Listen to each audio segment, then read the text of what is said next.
And it's very simple to state that nuclear danger is real and it's not in anybody's interest. And so let's do something about it. I think Trump, I don't say it's certain, but it's possible that he and Putin could come up with something. I just wish that more people in the Congress could say something, do something. I don't, so stimulating other people, whether it's the churches, the university presidents, or senators or congress people. They ought to be talking about the nuclear danger and incorporating that into the larger settlement between the US and Russia.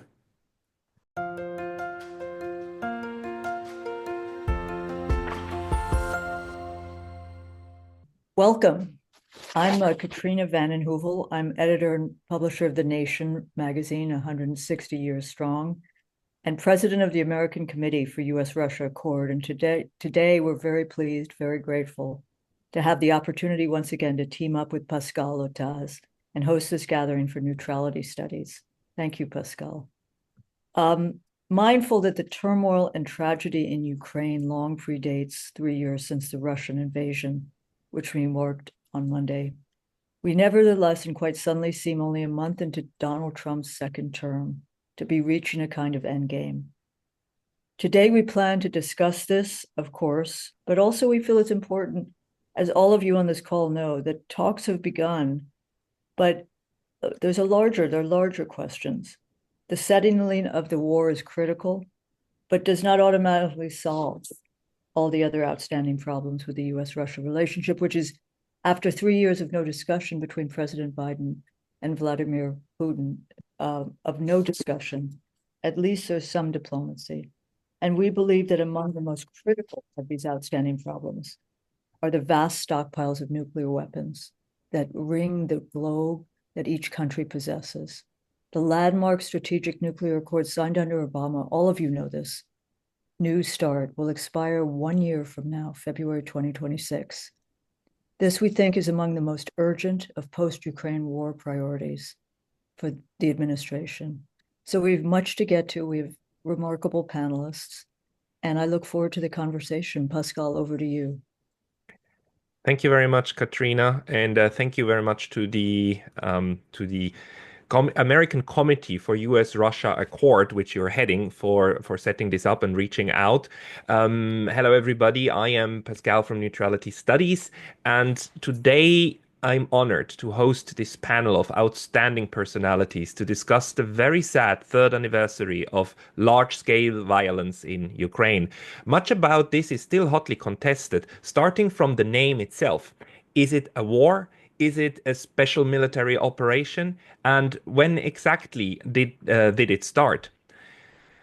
Did it begin, with the transgression of Russian troops into Ukrainian territory on February 24th, 2022?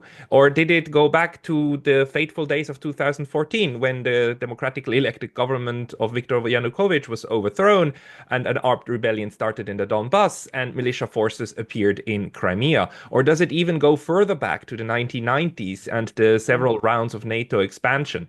Many of these questions and viewpoints remain to be settled and agreed upon. Here with me to discuss this are three wonderful guests. I've got with me Governor Jerry Brown, Governor Jerry Brown, who was the 34th and 39th governor of the state of California. We are also joined by William D. Hartung, a fellow at the Quincy Institute and the previous director at the Arms and Security Program at the Center for International Policy. We've got Cynthia Lazaroff with us, a documentary filmmaker and founder of US-Russian exchange initiatives and NuclearWakeUpCall.Earth. And of course, last but not least, Katrina Vanden Heuvel, the president of the American Committee of US-Russia Accord and the former editor-in-chief of The Nation magazine. Everybody, welcome. Thank you. Thank you, Pascal. Well, maybe to the three panelists, and maybe let's start with Governor Brown, but I will also ask Cynthia and Bill to give your views on this. Over the last 3 years, the last 3 sad years, what do you think is most important that we have learned about the conflict that is going on? And please feel free to focus on micro subject or on the macro picture as you think? What's the learning outcome of the last 3 years, Governor Brown? I would say it reaffirms the notion of the fog of war, that you never know what you're getting into when you embark upon the serious matter of taking over another country.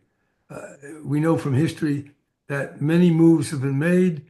They can look good on paper. Sometimes they can look good for many months, but they often turn sour. So I'd say prudence and restraint is very much implicated where we are. The tragedy is there. So Putin, I think, was surprised. Obviously, he was surprised. Also, the valor and the ingenuity of the Ukrainian people and the leadership of Zelensky and others, their military people, their citizens, they rallied and they repelled the Russian invasion, which probably, without knowing all the details, reflects an arrogance of power, the arrogance that they thought with the number of troops, they could just take over Ukraine. Perhaps Putin also thought that the Ukrainians would welcome them, or at least enough of them to make the operation that he launched much easier than it turned out to be. So I'd say the determination of the Ukrainian people in holding back the Russians and advancing, and then now holding back the Russians as they make a slow advance. The suffering, the acceptance of hundreds of thousands of deaths and injuries, this is monumental. And the lesson to me, of course, is the folly of humankind. How do we get into these things? How could Putin ever do this? And of course, when the history, so Putin has his flaws and I'd say real culpability here. But over the last 10 years, 20 years, a lot of things were done by Europe, by the other countries in Europe, and by American presidents that did not build the kind of understanding and respect that might have prevented this war. I certainly think this war was not in the mind of Putin 20 years ago. And so a lot of things happened. And I'd say there's a lot of blame to go around. I don't want to compare culpabilities because Putin launched the war. He started killing people. That's that's of a certain magnitude. Now, all that speculation is for historians and perhaps moralists. What is, for now, what is at stake is how do you get out of it? What are the moves that can bring this war to a close, to make the relations in Eastern Europe more stable, give people a sense of security, and finding a way for the West, for the countries in Europe and the United States to work with Putin and Russia. A very different character. I'd say has very different flaws than Americans have. A lot of flaws to go around, I would say, blind spots. So yes, there's a lot to be done. I'd say the most important thing now is to work out ways to stop the war and then going forward to constitute, if at all possible, a different kind of relationship. That's the way I see it. I think it's possible, no matter what your judgment of Putin is, whatever his many character flaws are, he still was someone that was working with the West not too many years ago. And remember, the U.S. worked very closely with Stalin. Nixon could drink champagne with Mao Zedong. So I wouldn't focus on Putin, the personality. I'd focus on the suffering and the pathways forward to reduce the evil, the conflict, the war, and get more stability and understanding in that part of Europe. The interesting thing is that some of my viewers of this channel, they will argue that a lot of the blame is to search for in Europe and the US for the escalation that happened before. But the interesting thing is it doesn't even matter which one it is that we subscribe to, because the genesis, what matters is now if whether or not with these different interpretations of what happened, we will come to converge into a spiral that is virtuous and brings us to de-escalation or not. But Cynthia, may I ask you about your primary insight? And if you want to react to anything you've heard, please feel free to do so. Thank you, Pascal. I appreciated the governor's overview and looking at the different points of sides in all of this, and really the kind of broad look at what's happened. I'm in the place where we have looking at the staggering human costs of this war, which the governor referenced, with over 1 million dead or wounded, and ongoing escalatory risks.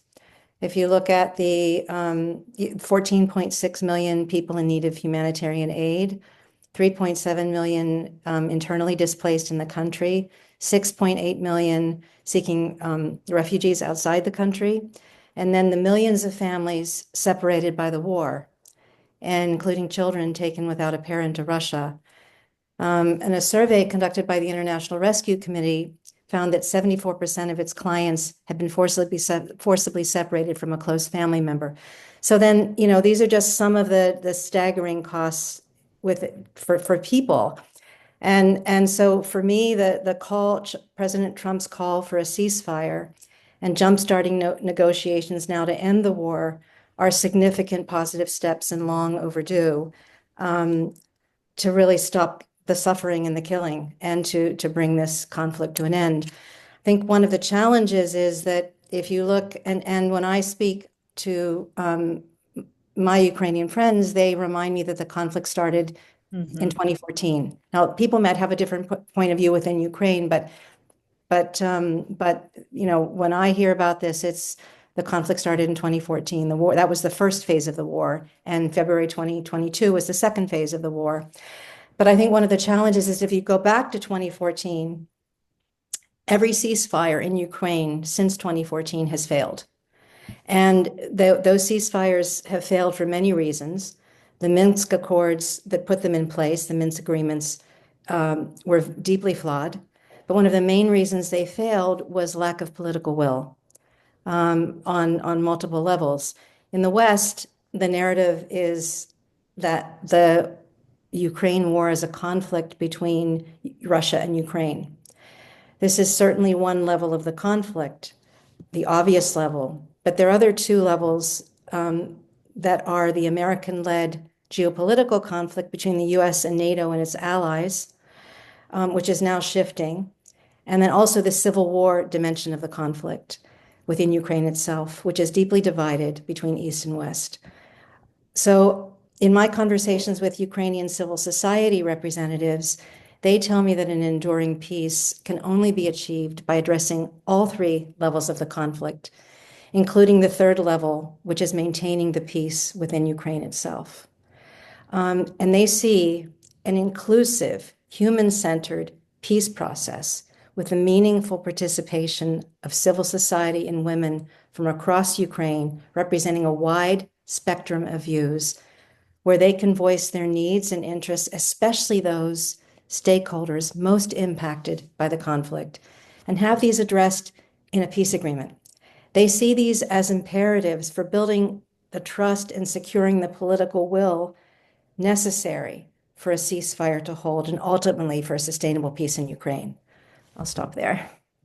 Thank you very much. And I think these three levels are very important to keep in mind. And also, I had a discussion with a Russian colleague the other day, and he pointed out the most important thing to them, to Moscow at the moment, is a comprehensive security agreement that stabilizes not just transforms the war into peace, but also transforms the instability in Europe into a environment in which everybody can thrive. But let me hand it over to William. Bill, What's your learning outcome? And again, you feel free to react as well. Well, I concur with Governor Brown's analysis and Cynthia's point that it's got to be broad-based participation in any peace agreement. That's the only way it's going to hold and really meet the needs of people of Ukraine. One thing I saw from the war is just miscalculation on all sides. Russia thought it was going to roll in and conquer Ukraine.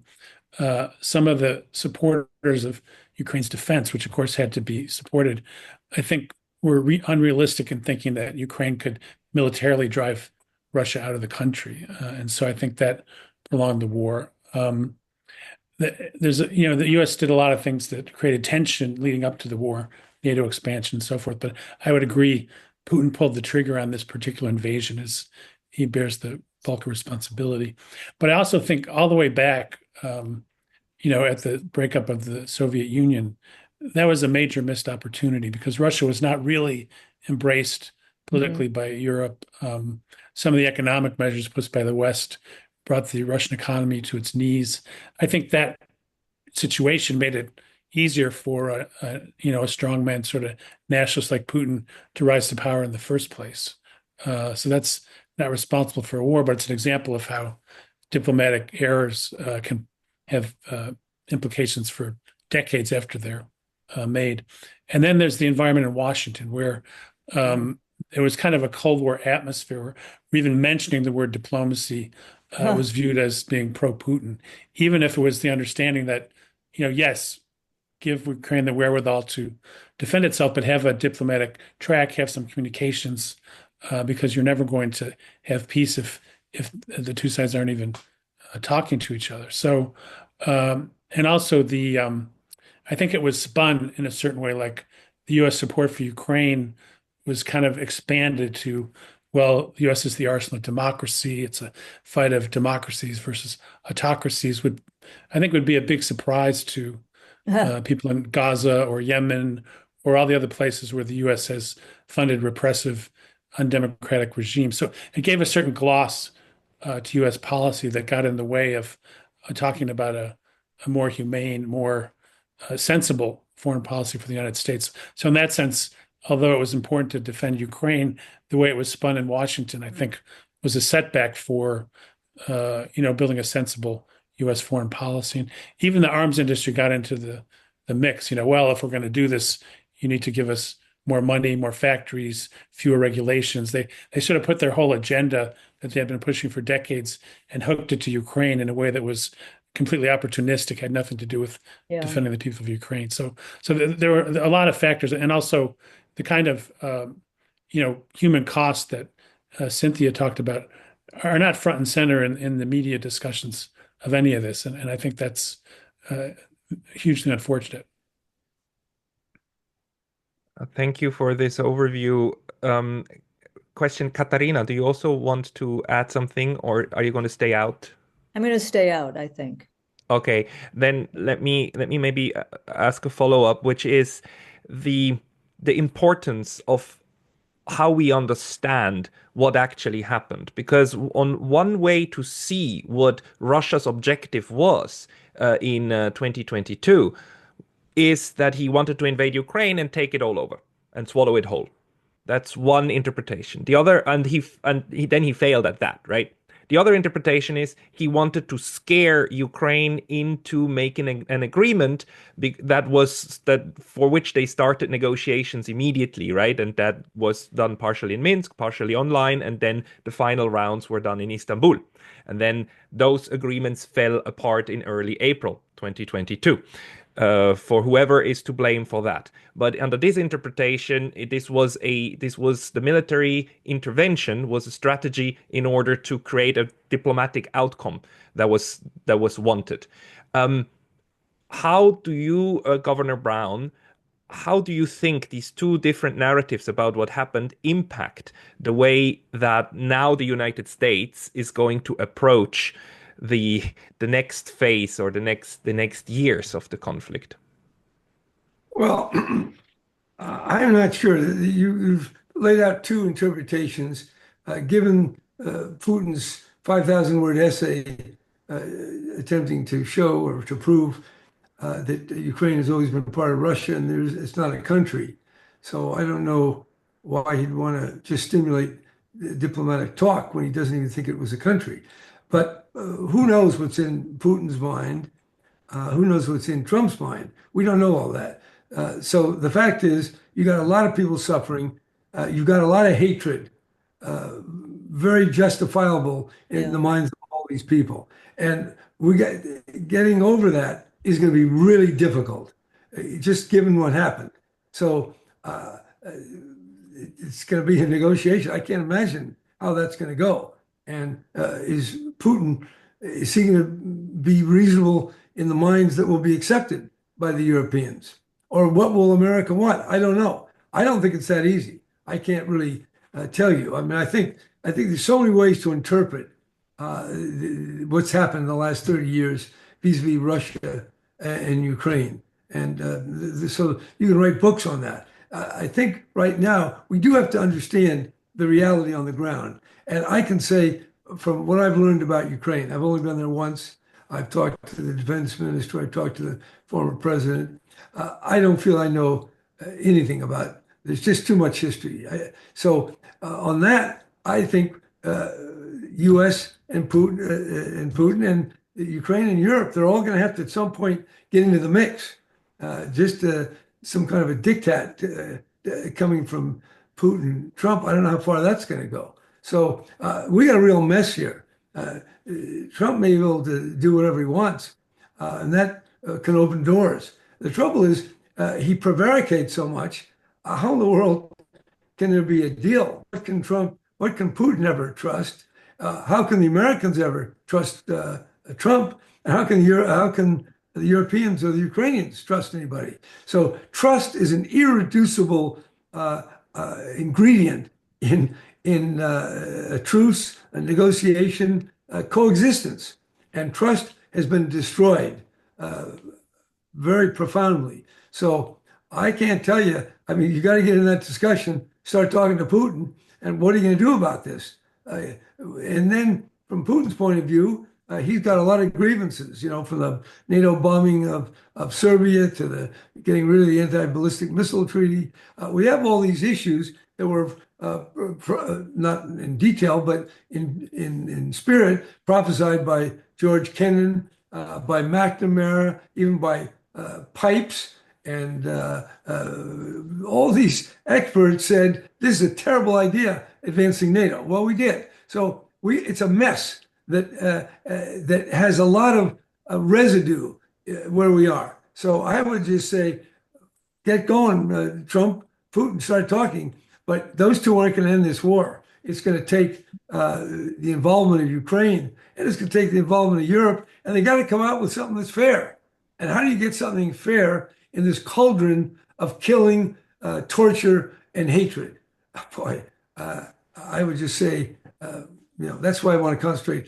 Come up with some ideas, come up with a way to stop the fighting and get some stability going forward. But boy, the grievances are so deep, and Putin has his own grievances. You may say they're completely unjustified, but that's really irrelevant. Whatever Putin thinks, that's what he thinks. And since he's got the country behind him, or he's got it under his control, we got to deal with that. So one way or the other, Putin is Putin, and Ukraine is Ukraine, and how we put all those together, that is, I think, deeply challenging. But we've got to focus on those ingredients. What are the pieces that will allow this war to come to an end now, not years from now? This is a very good observation, especially about the issue of trust. And trust is not just something abstract. It is an ingredient in order to come to resolutions. And we've had a track record of both sides, or all sides, will claim that the other one has a track record of breaking that trust, right? That's the inherent dynamic of a conflict. Cynthia, do you think that there are practical steps that are being taken right now, or that should be taken, in order to come back to a process that will build not just trust, but a productive outcome toward peace and stability? Thank you, Pascal. That's a really good question. I want to touch on a couple of things that I think, just to break down sort of what I think are the basic elements of what needs to happen for there to address the different layers of the conflict that I mentioned earlier. So one is that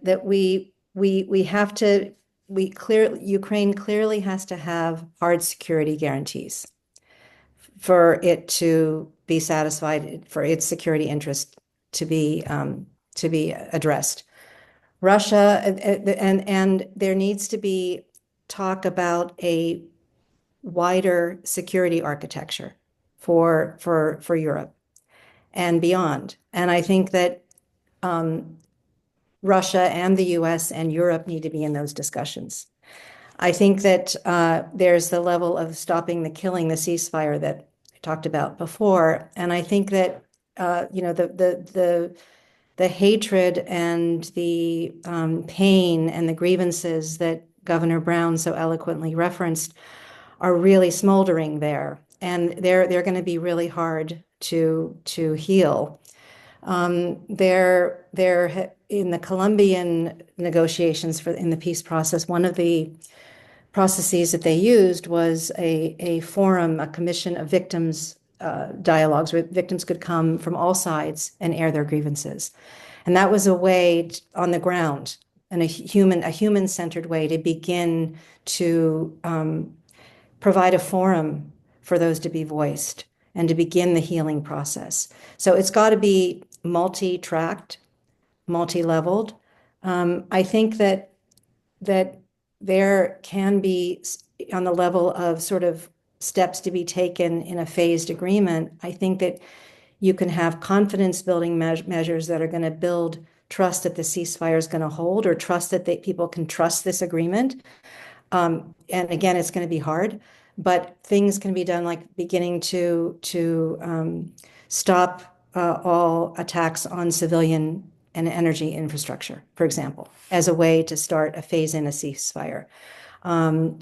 Stop other confidence building measures like opening humanitarian corridors for aid where it's not readily available at this point. There are different things like that can be done to begin to create that process on the ground. But I think there can be these kinds of reconciliation dialogues that were taking place between 2014 and 2022. But in 2022, you couldn't do that anymore inside Ukraine, because to actually be against the war became dangerous. To actually be for peace, for reconciliation, became something that was not you weren't able to do that.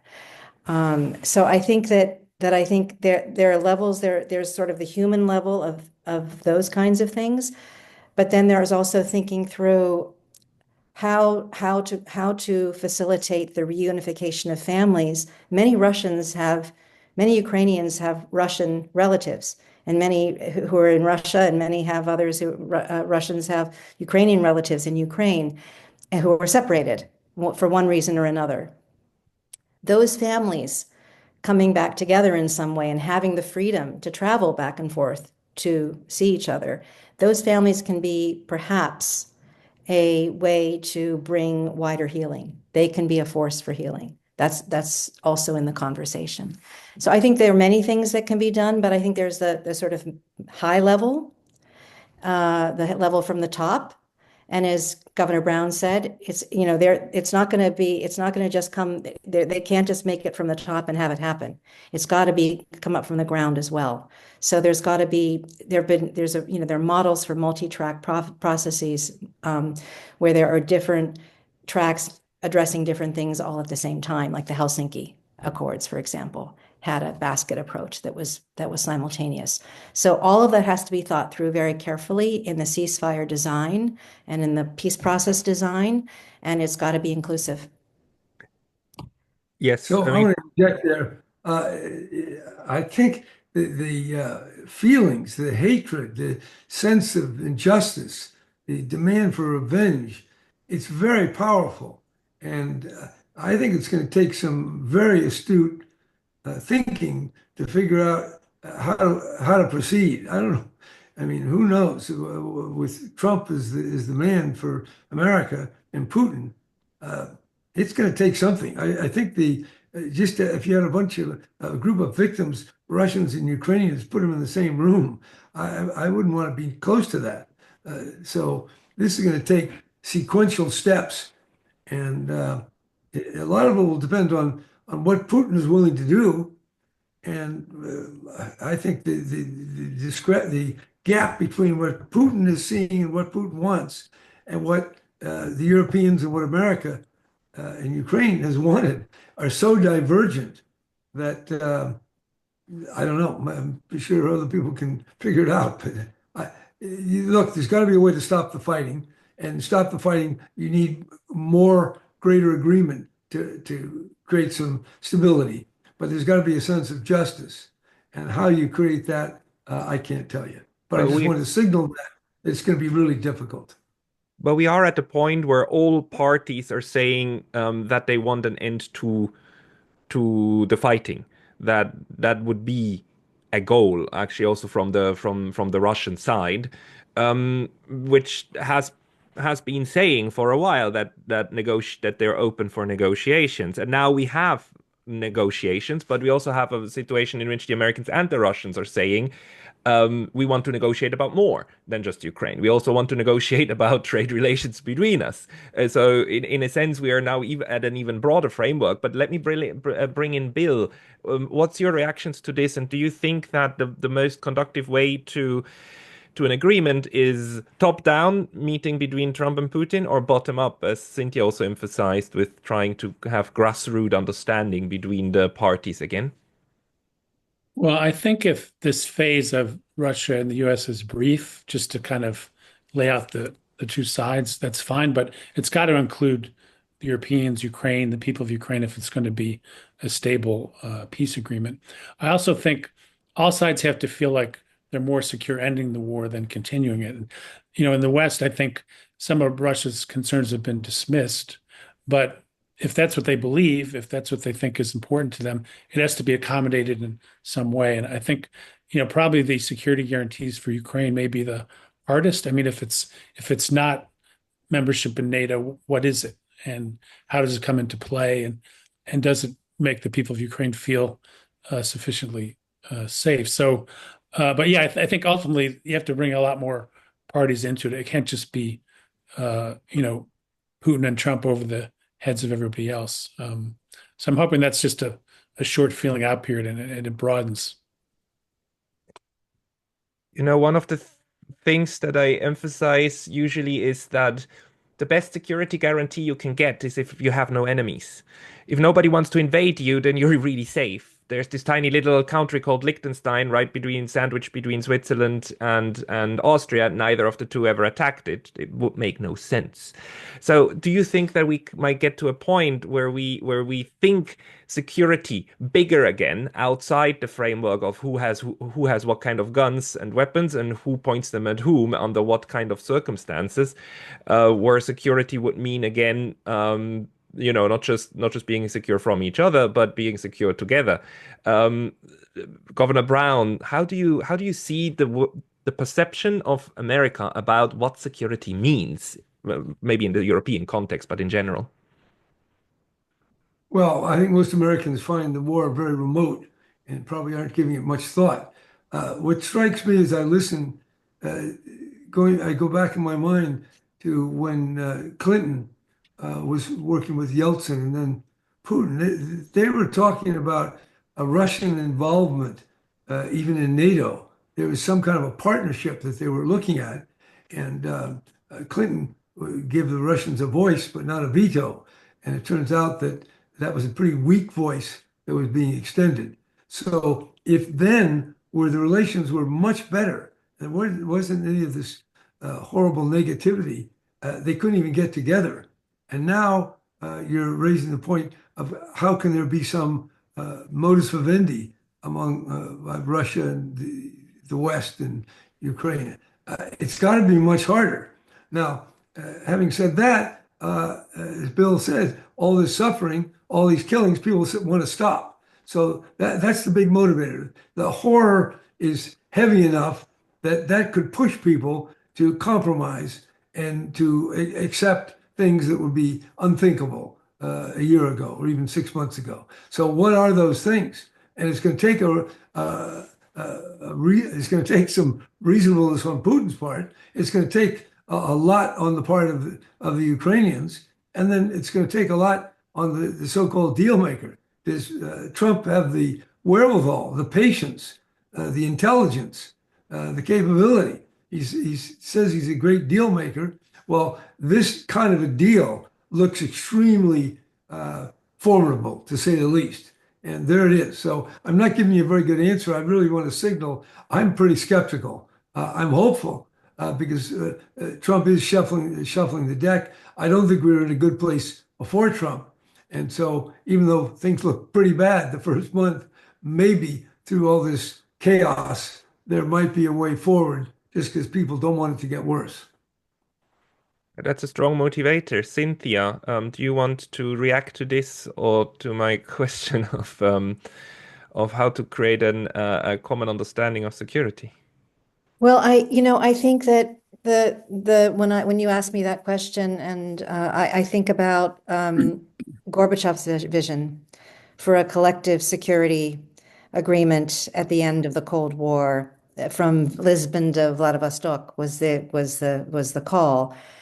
And I think that's obviously a missed opportunity, that when the Warsaw Pact was disbanded, there was, the question was, well, why do we need NATO? Because we no longer have the Warsaw Pact. Why don't we have one common collective security agreement? So I think that collective security architecture is where we need to go, and it's a redefinition of what security is.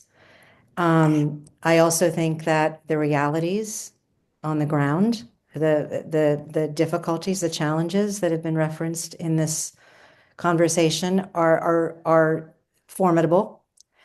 And I also think we have to have that vision. And really even a bigger vision in terms of what human security is. There's military security, and then there's human security. And then the times that we're living in demand that we come together to address other existential threats like climate change. And so we have to have a different understanding of what security is, and come together and get beyond the military confrontations to address the common enemies that we have. So part of it is understanding the sort of common challenges that we have and making those like the existential threats we face. Thank Well, you. I think, well, I don't really know. I have a lot of uncertainty here, but I do think instead of trying to create the beautiful world which we all aspire to, but there are moves. Russia can pull back troops, NATO can do certain things, and these arms negotiators get very technical and have different small steps that begin and proceed. So maybe there is something in the traditional way of working out some kind of mutual arrangement. I don't rule that out. It's just that Putin wants this war, and the U.S. wants to keep Russia at bay, and now they have far less reason to trust. So there's a lot to overcome, and that would suggest they have to make minimal but significant steps. And yes, have a big dream of a new relationship with Russia and the West, but I think you got to take small steps, and that's going to be more aspirational than something written on the page of paper. Bill, I would like to bring you in. Can you react to this? Well, I think, yeah, in the short term, small steps, confidence building measures, but I think eventually it has to be embedded in a larger European security architecture where there's incentives for countries to have normal relations. And certainly the record of military force in this century has been dreadful. Nobody's won any of these wars. There's just been, who suffered more, who who paid a higher price. But that doesn't seem to have fully penetrated the public mind in Washington or around the country, because there's still these talks of peace through strength, and kind of putting your chips on a military solution, when it's been absolutely bankrupt in his approach to even military problems, much less the fact it does nothing about climate change, pandemics, things that ultimately may be bigger threats to us. It's put nuclear arms control and reductions on hold. So I think somehow you need short-term measures, but we have to get further than just kind of an armed standoff. I mean, we really, at this moment in history, given, for example, what's coming out of Washington, where they're essentially trying to dismantle democracy.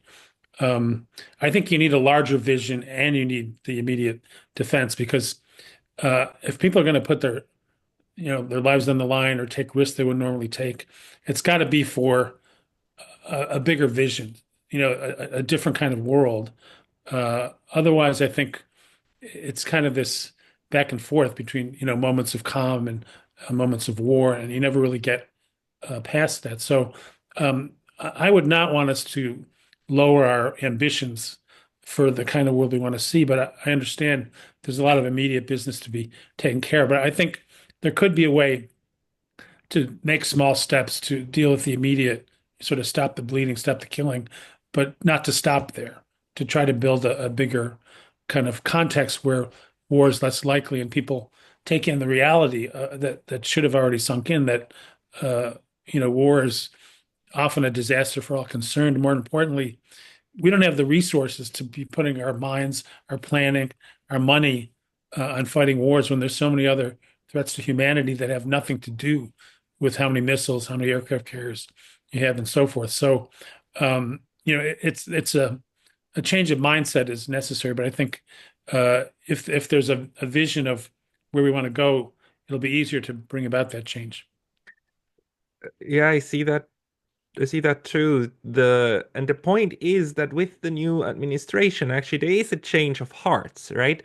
The difference that in signaling, in like speech acts, and in the ways that Washington also now behaves and works towards Russia and towards Europe, have changed dramatically since January, right?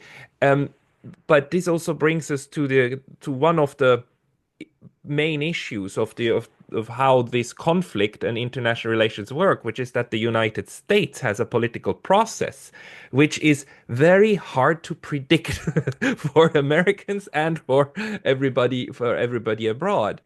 Policy can change on a 4-year cycle. On the other hand, there are policy thinkers like yourselves, like people in different think tanks who have very divergent strategic visions.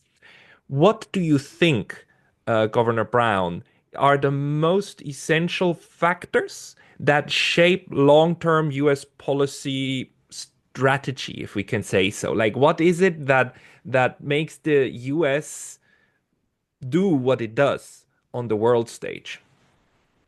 Well, that's quite a question.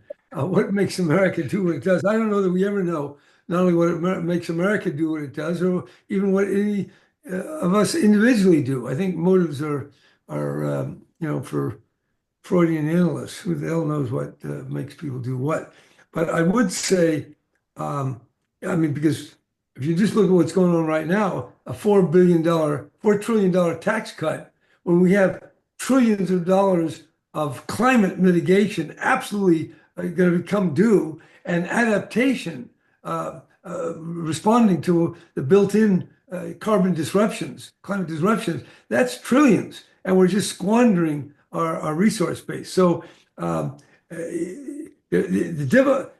a lot of I can't tell you what America, I think, likes being the indispensable power, likes being those comments by Madeleine Albright and by others about being indispensable. By Hillary Clinton talked about indispensable. That idea that we're the anchor, the guardian of a peaceful world, that's very strong, and that leads to a lot of overreach, and so that needs to be taken down. And perhaps Trump is doing that. I would say Trump has expressed some aversion to nuclear weapons. So if we're talking about a larger issue, as they work out these fine details on a ceasefire and then following the Russia, Ukraine, West East kind of thing, a big topic is what are we doing about these nuclear weapons and the buildup and the 5 weapon systems of Putin and the weapons buildup by the United States and modernization, and now the bipartisan committee calling for even more nuclear buildup and military buildup. And then you've got China there trying to catch up a little bit, not really to our level, but to get at least to double what they got. So I think nuclear, there's a lot of room there because it's so excessive, so absurd, so stupid that they ought to acknowledge the danger, the stupidity of threatening one another with mutual annihilation and bring that into it. I think maybe Trump, he's not going to work on climate. That doesn't exist. That's a big issue to work on. He's not working on bio-threats, which is another big issue, both natural and engineered pathogens. That's another big issue.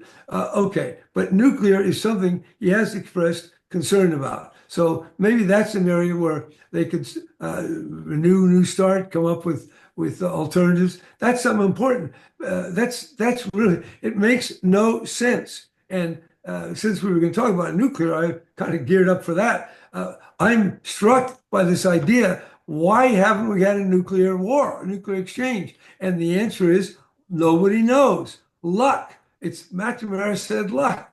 Kennedy said, I think he said it was we had a 30% chance of going to nuclear exchange. So we got this monster, this huge thing hanging over us.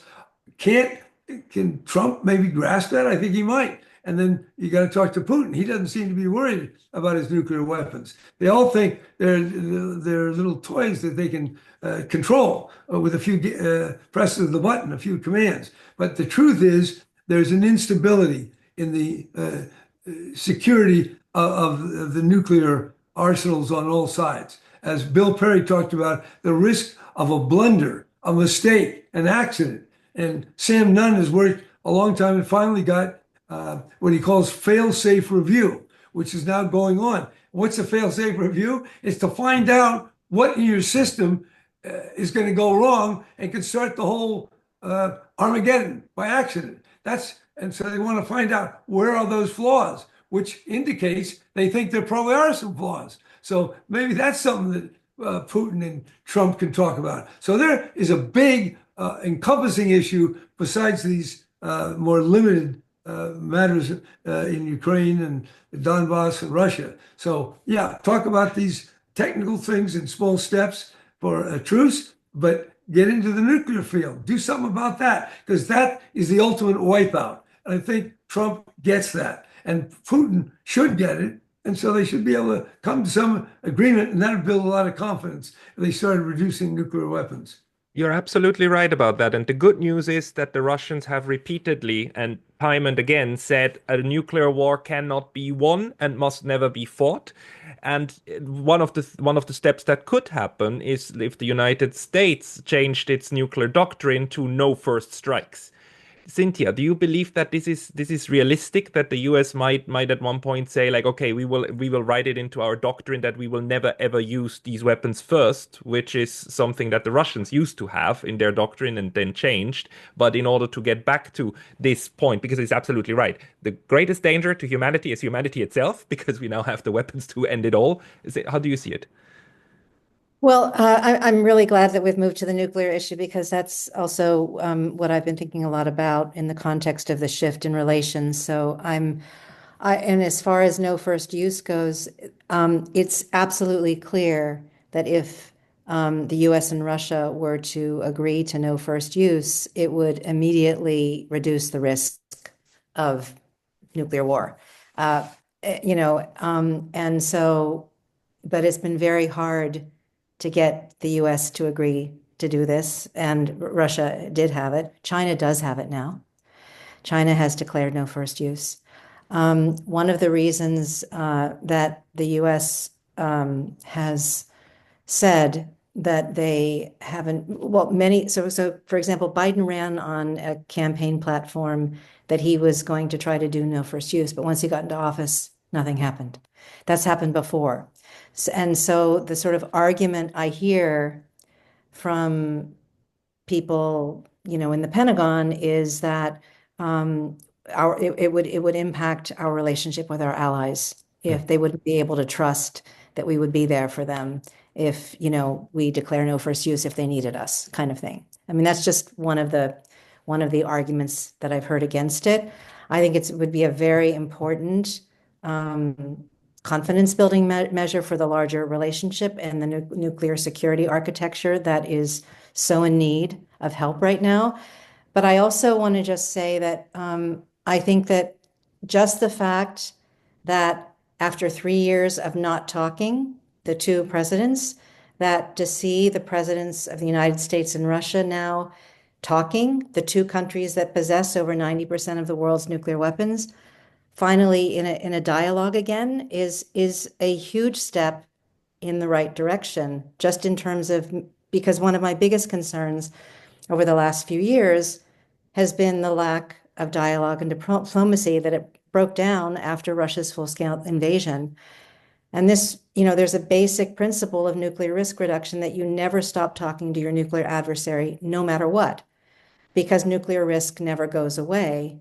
And in fact, the opposite is true in a time of war, when the risk of escalation to a nuclear exchange due to blunder, accident, miscalculation, mistake, or false alarm is elevated due to the fog of war. So without good communication channels in place, this increases the likelihood of escalation to nuclear use in a moment of crisis. And talking is what saved us during the Cuban Missile Crisis. So I want to say that I think that step of actually having it being in the conversation is really important. And I have some things to say about New START, but maybe we want to hear from Bill before I talk about New START, because there's some things specifically there. What do you think? Yeah, let's go into New Either START way, in a yeah. moment, Bill. But Bill, please. Well, I think going back to why does the United States do what it does? I think coming out of World War II, there were a lot of kind of classic features of an imperial power. A lot of you could tie some of the interventions to very specific economic interest. The coup in Iran when they were nationalizing oil, or the coup in Guatemala when they were taking over land from U.S. corporations, or even as late as the overthrow of Allende, there was sort of kind of a rational imperialism, not morally justifiable, but there seemed to be goals, there seemed to be end results. I think now it's irrational, even from the point of view of economics, to destroy countries like Iraq and Afghanistan. No real benefit. And the cost of the post 9/11 wars were $8 trillion for the United States. Hundreds of thousands of civilians died around the world, hundreds of thousands of veterans with psychological and physical wounds. It really didn't accomplish anything, even if your goal is global dominance. So I think there's an irrational element now, and especially at the nuclear level, it's sort of like a mutual death pact. I mean, it's understood that if significant numbers of these things are used, there'll be huge numbers of deaths immediately. There'll be deaths from radiation. It could undermine global agriculture. There could be a nuclear winter. So knowing all of that, how can you step back and say, well, let's have this chessboard of how many of this type and how many of that type and escalation, when the whole proposition is putting life as we know it at risk? And so even if you're the greediest person imaginable, if life ends, your life ends too. I mean, it's sort of like it's just, to me, that at the level of the elites, there's no rationality in the bigger scale of things. Bill, I want to inject you. What you're saying is absolutely true.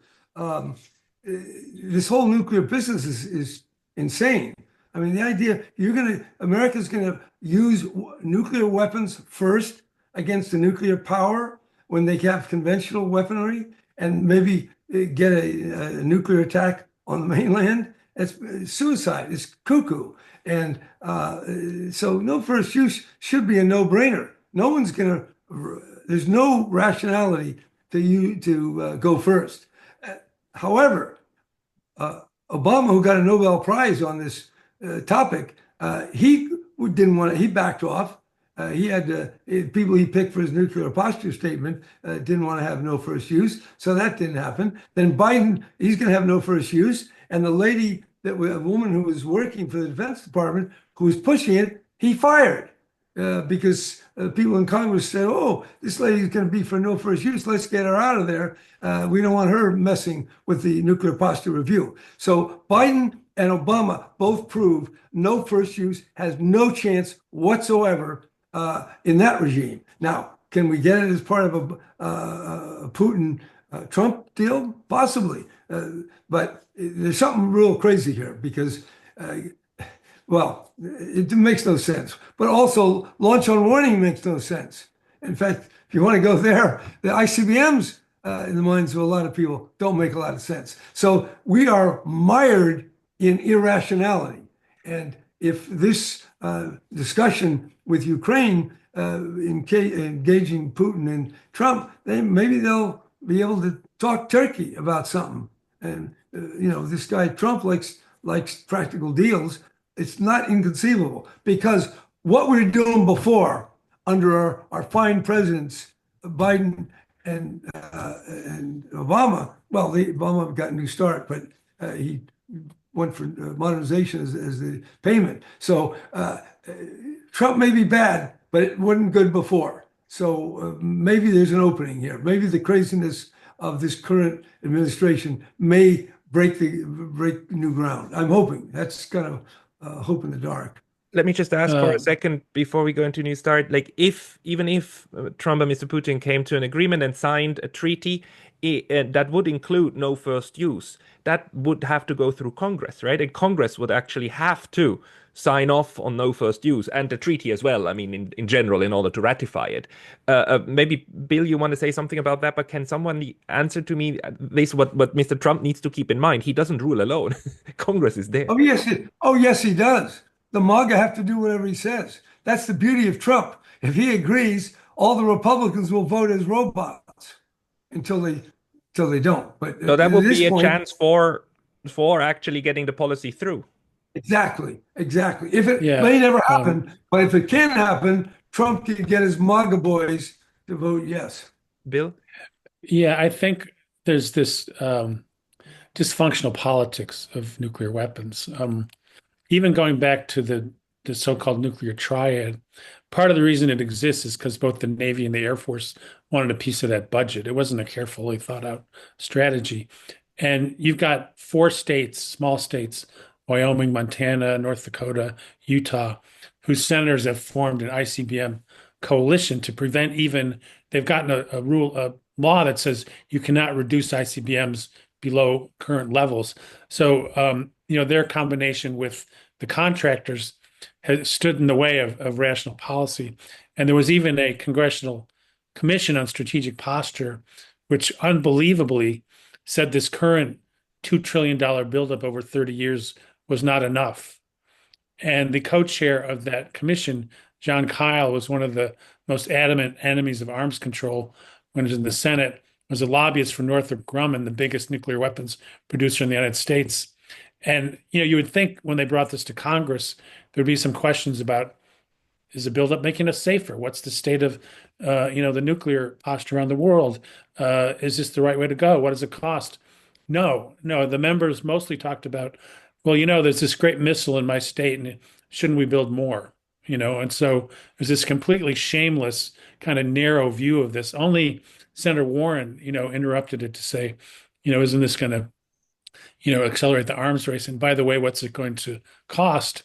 And the heads of the commission said, oh, it's too important to worry about cost. So not only was there no discussion of whether this made sense strategically, but it was all about the money. And in the context of the problems we face, the size of the U.S. and world economy, it's not a lot of money. It's wired politically in a way that gets in the way of sensible nuclear policy. Cynthia, maybe this is the point to bring in New Start. Could you maybe briefly also give us the history of New Start, just for people who are not familiar with it, and then tell us what's important about it at the moment? Well, New Start came into place under Obama, as Governor Brown said. It's the only remaining arms control treaty that puts a cap on our nuclear arsenals. As Katrina mentioned early on, it's set to expire a year from now in February 2026. It puts a cap on deployed nuclear weapons for US and Russia at 1550 on both sides. So that's sort of the context for the treaty. So ideally, New START would be extended, or at least the US and Russia would agree to abide by its terms while a new arms control agreement is negotiated to replace it. And until recently, that was thought to be nearly impossible given the state of relations. But following the Trump-Putin phone call and Trump's announcement that he wants to enter denuclearization talks with both Russia and China, Putin has now said that the US and Russia will have to address the extension of New START.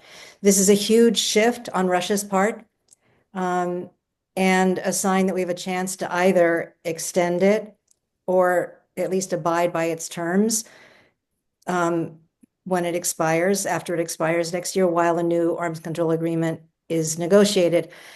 But I want to touch on this idea of denuclearization talks with Russia and China and just talk about a challenge here that I see based on what we've seen in the past. So in 2020, Trump refused to extend New START. He was concerned about China's nuclear arsenal back then and called for three-way talks at that time. He wanted China to start reducing their arsenals along with the US and Russia and make it a three-way thing. But at that time, China had an estimated 320 nuclear warheads, while the US and Russia together had an estimated just over 12,000. So the Chinese came back and said, okay, if you come down to our level, 320, we'll be happy to talk to you tomorrow and participate, but we know you're never going to do that. And so today, with Trump's denuclearization proposal, which he's very interested in having something that's, again, a trilateral deal, China has already come back and said, okay, you and Russia set the example. You two have 90% of the world's nuclear weapons. You should take the lead.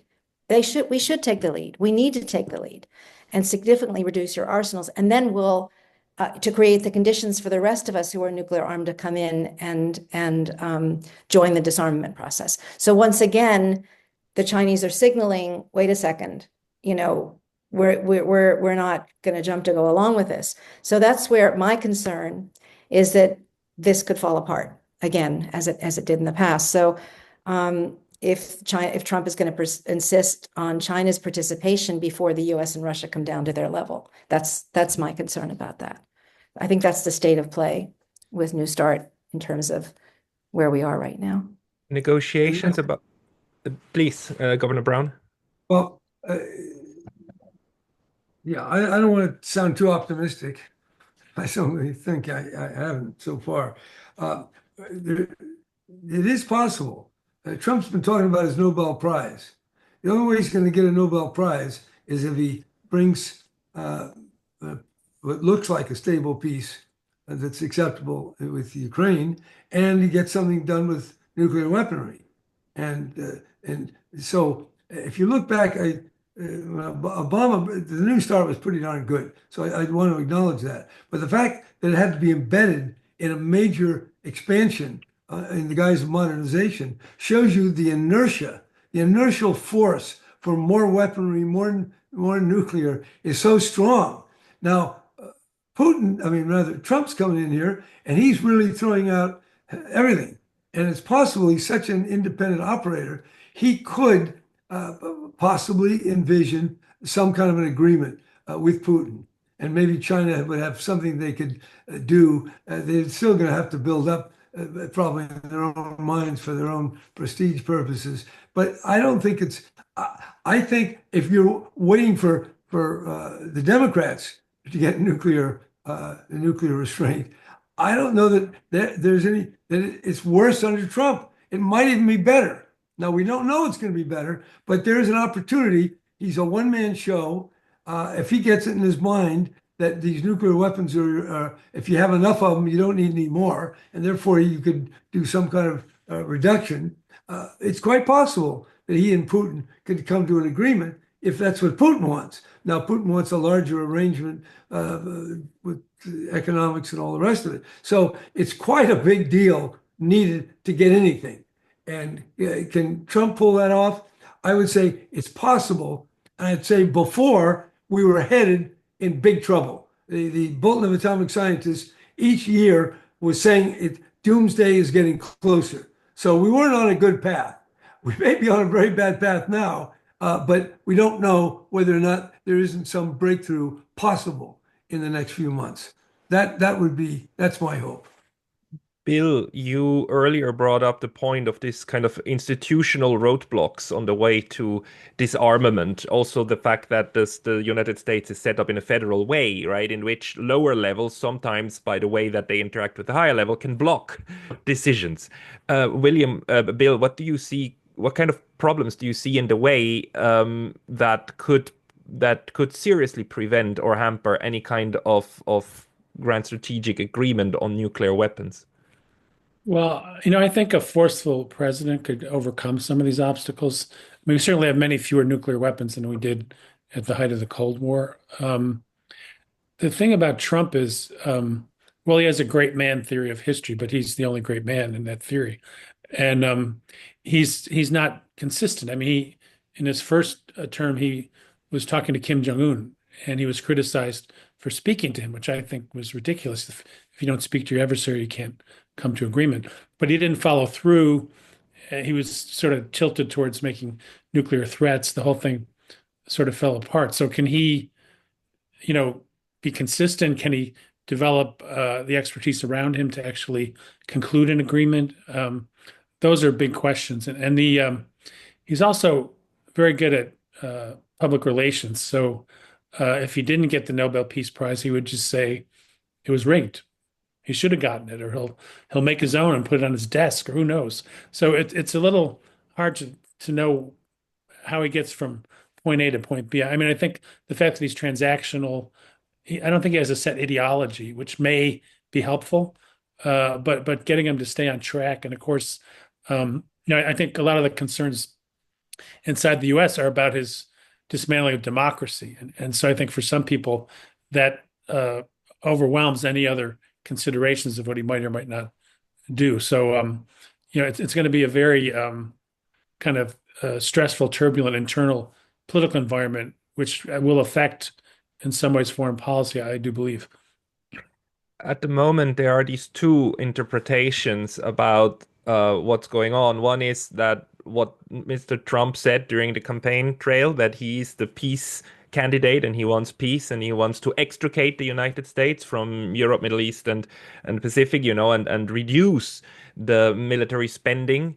That's one way. The other school of thought says, well, what's happening right now is that the US tries to take itself out of Europe in order to have more time to focus on China and the inevitability of a clash with China, as some of the hardcore realists would say. What's your gut feeling, everybody? Is the current administration doing this for the sake of refocusing the United States on the US, or is it doing it actually with a view on more confrontation toward China? And I don't know who wants to start. Maybe Governor Brown? Yeah, well, there's no doubt that Elbridge Colby wants to focus on China. He wrote a book called The Strategy of Denial: How to Beat China in a War Over Taiwan, which I reviewed, by the way, for the New York Review of Books, if you want to take a look at it, because I'm very dubious of what he said. So, yeah, he's got a lot of hawks around him that are going to want to say, now let's go get China. And China's a big threat. So that's a problem. But on the other hand, he is transactional. He has expressed a concern about the danger of nuclear weapons. He has expressed a concern about these endless wars. He wants to pull back in a very 19th century kind of way, which doesn't fit the 21st century. But I don't think it's by any means certain, but it is possible. There are people that I talk to who are concerned, who know about arms control. They think it's possible that Trump will try to get some grand agreement with the Russians, with Putin. I think that fits his grandiosity. So I think that the trouble is it's all one man. There's no pressure for some big nuclear agreement coming from the Republicans, and not too much coming from the Democrats, because the interest in the nuclear danger is very minimal. I mean, you might have 8 people in the Congress, maybe a handful of senators, a handful of congressmen. Rest of them aren't concerned. They got other things they're worried about, and these other things are important. But where we are, we got a one-man show. There's one-man show in Russia and a one-man show in the U.S. And hopefully he'll do the right thing when it comes to doing something with Russia to reduce the nuclear danger. I will ask Cynthia in just a second to give her thoughts on this, but just a follow-up question for you, Governor Brown. How is it that today it's the Republicans who are the peace party and not the Democrats anymore? I mean, you were a Democratic governor for like twice. Why? What happened to the Democratic Party that it turned this way? Well, when I was a young boy, I got my doctor down the street would always say, the Democrats, they always bring the wars. And he would, at that time, said World War I, Democrat Woodrow Wilson. World War II, Roosevelt. Korean War, Truman. Well, now we've had Bush, so the Democratic record has been broken. But look, the Democratic Party needs money. It needs support. Their interest groups. If you go to these fundraisers, look at these elections cost billions, and it's not only just the defense contractors and their friends, but there's a certain patriotic spirit that we want to have the biggest guns in town, and the Democrats are a prey to that. There are not a lot of peace Democrats. I mean, even Bernie is more interested in equality. And I don't want to minimize equality. That's a huge challenge for America. But the people who want to talk nuclear are very few. And so there's not a big Democratic peace movement. There used to be, but there's some. And who knows? I mean, I think we were on a bad path, no doubt, and it wasn't recognized. Our doomsday clock didn't. I don't think it was being taken seriously in Washington, but nevertheless, it was striking movement closer to doom. So I think we're not in a worse position, and given the willingness of Trump to break the mold and his desire to be ultimately respected in the world, he may be open to some nuclear deal, depending, of course, what Putin want. Does Putin have a sense of the danger, or does he feel pretty happy with the nuclear competition? Cynthia, your take on this?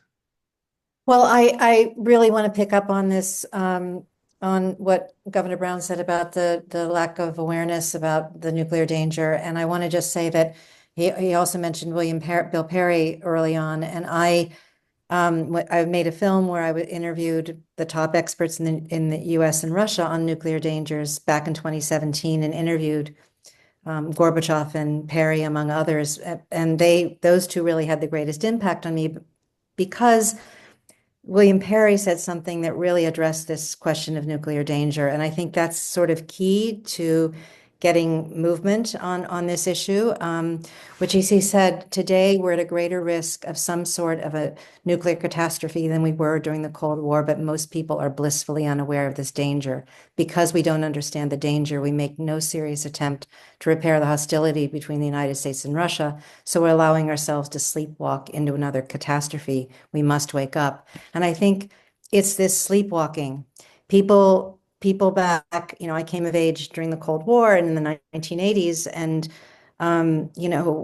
was involved in this work back then. And it was that fear of nuclear war, the understanding, the concern, the sort of large scale movement of people of all ages and backgrounds that feared nuclear war and wanted to see the world come to some different agreement, which happened remarkably between Reagan and Gorbachev, which no one ever would have dreamed possible when Reagan came to power, because he came to power on peace through strength. And it was embarked on the largest nuclear arms buildup in history before that time. and it was the evil empire, and it was a very scary time. So I think that this element of sleepwalking has to be addressed somehow. And, you know, and I want to come back to a resolution that was passed in the fall at the UN to set up a scientific panel to produce a report examining the consequences of nuclear war. And I think when you wake up people to those consequences, and you talk about nuclear winter and things like that, and people understand what those are, you have a better appreciation of what's going on. In any case, with that resolution, 144 countries voted in favor, 3 against. One of those was Russia, and 30 abstained, and China and the US abstained. So it's really, I think that we need to create a movement to get that information out there, because from the bottom up as well as from the top down, this can be pushed through and address the economic interests that are fighting against this kind of that Bill referenced, that have kept us or have played a huge role. The ICBM lobby, the military industrial complex have played a huge role in keeping us where we are. The lobbies in Washington, in the Congress, impacting the Congress. So I think I have hope. I have a lot of hope, Governor Brown and Bill and Pascal, that we actually do have a chance now to try to do something. That even though there are obstacles, and even though there's this issue of if China has to be brought in, that's a concern for me, then the deal might fall apart. But I do think that and Putin has said that he's interested. He's interested in having the conversation. So I think that we have a chance. And there is also worldwide momentum for this. Let's not forget, we have the Treaty on the Prohibition of Nuclear Weapons in the UN, which is in force, and it has more than 50 state parties to it. So there's a large group of countries in the world that would like to prohibit nuclear weapons altogether and get rid of them. Now, this is probably not going to happen. We know that the big 5 who have them and the other 4 who have them illegally, they don't want that. But Bill, do you think that that there is reason for hope for momentum toward maybe not outlawing a nuclear weapon altogether, but getting a new framework to which the US, Russia, and China under which they might maybe even reduce, if not cap, their nuclear warheads? Well, I'm in favor of hope, and I think, yeah, I agree with Cynthia. We've made extraordinary strides at certain moments in history, like in the 80s. And there was the fear, but there was also some organization, something people could do with their fear, like the Freeze Campaign, European Nuclear Disarmament Movement. I think those two together it was what turned things around. Actually, by Reagan's second run for office, some of his bureaucrats were saying, well, this is a big deal, Mr. President. This isn't just a bunch of peaceniks. This is the mainline churches. This is a movement that could cost you politically. He came out kind of double-barreled. One was, well, Star Wars will protect you, but the other was he did actually start thinking about nuclear reductions. So, to have a president who was joking about the bombing starting in 5 minutes, ending up with nuclear reductions, even talking about nuclear elimination altogether, was just an example of if people focus, we can make a lot of headway quickly. I think one of the problems now is there's multiple threats. There's climate, there's pandemics. I think also just the general kind of people feeling they don't have a grip on their lives or an ability to change sort of anything the government does. So I think there has to be a reminder to people that we've made amazing progress in the past against difficult odds, and also that kind of we have to get past the individualism that says, well, nothing I do is going to matter. Well, no, it's people in the millions that matter, but every one of them has to make that commitment to do something. So it's almost like a retraining of ourselves to be more active citizens. And some people, I think, that it's almost like when you express hope, you're dismissed as naive, But what is naive is to keep these things around and assume they're not going to be used again. So the hawks are the naive ones, and we should point that out, I think. Cynthia, Well, you look like you want.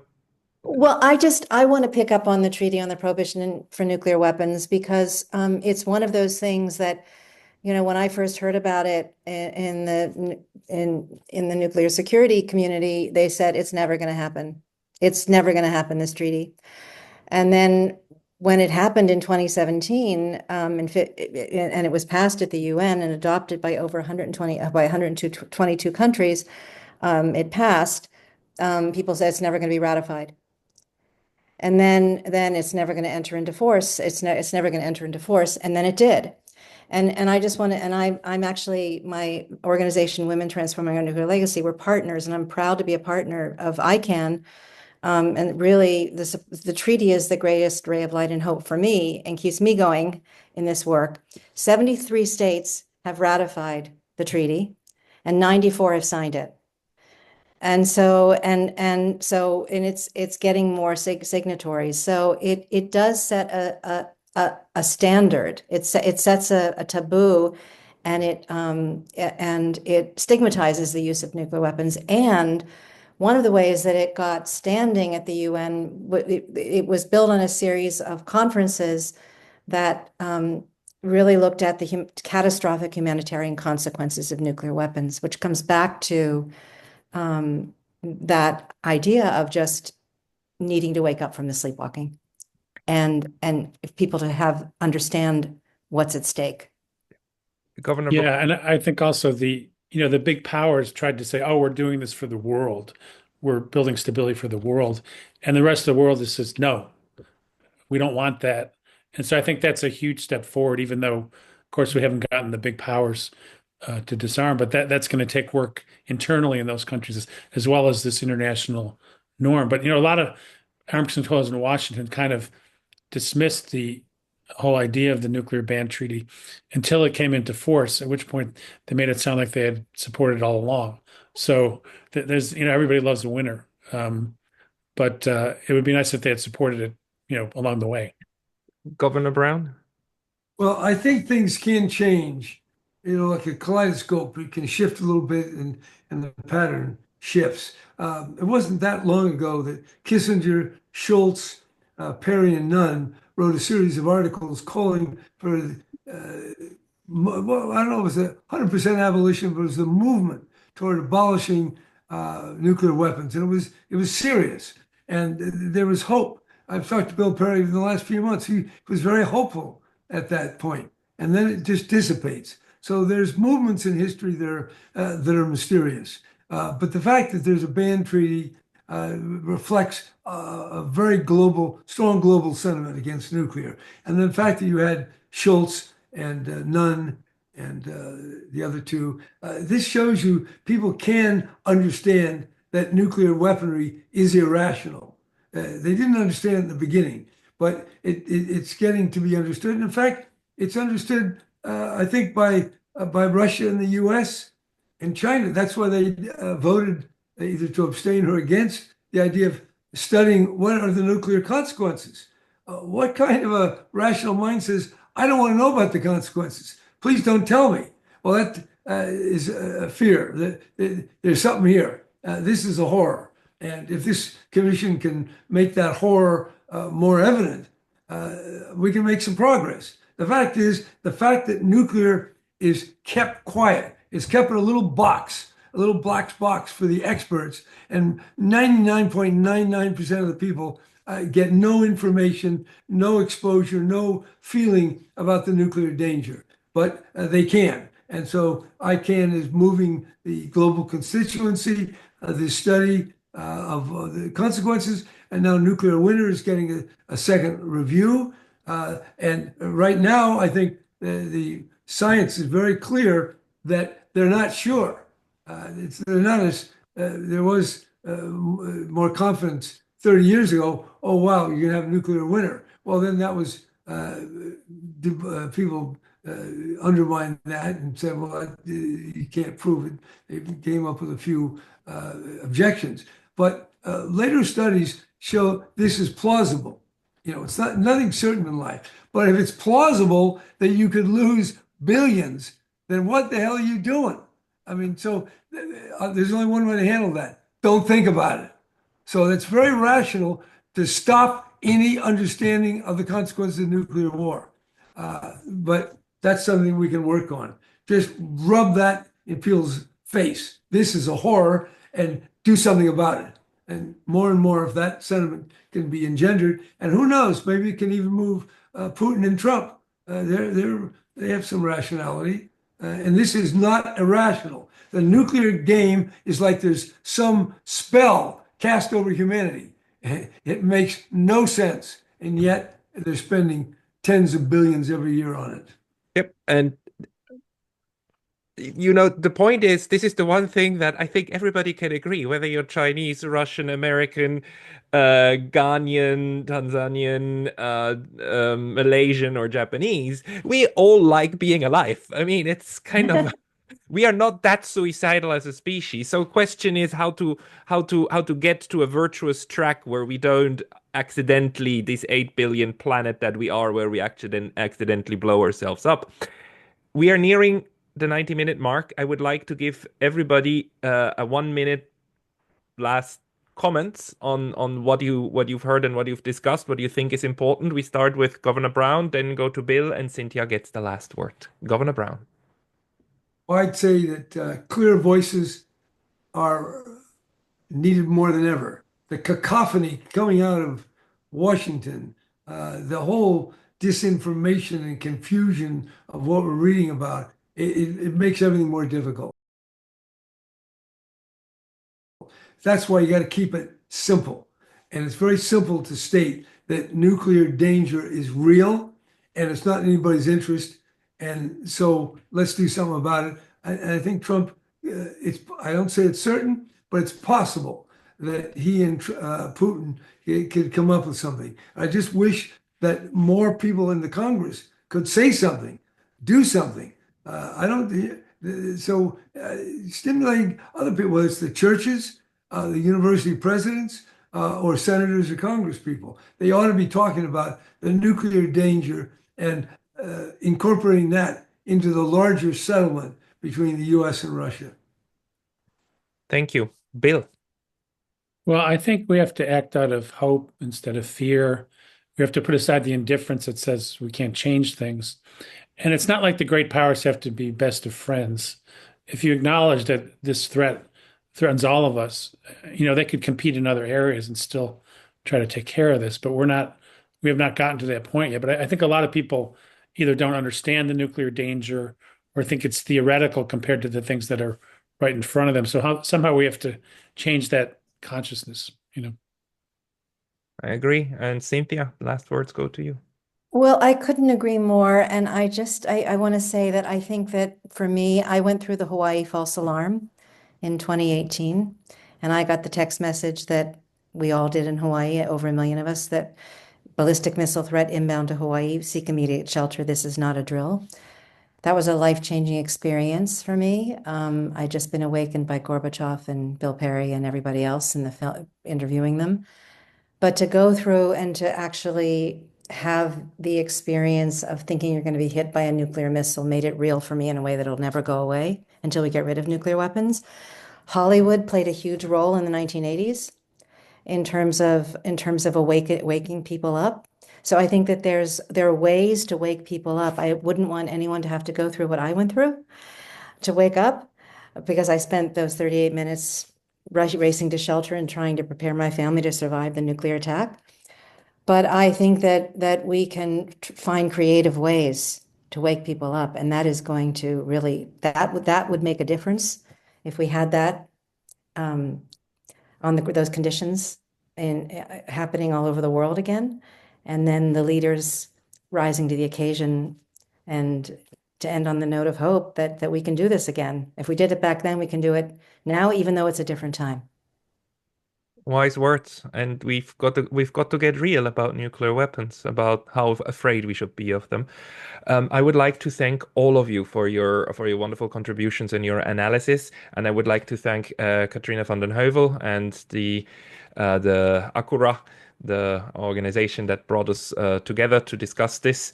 We will stay on the topic, and thanks from my part, everybody. See you next time.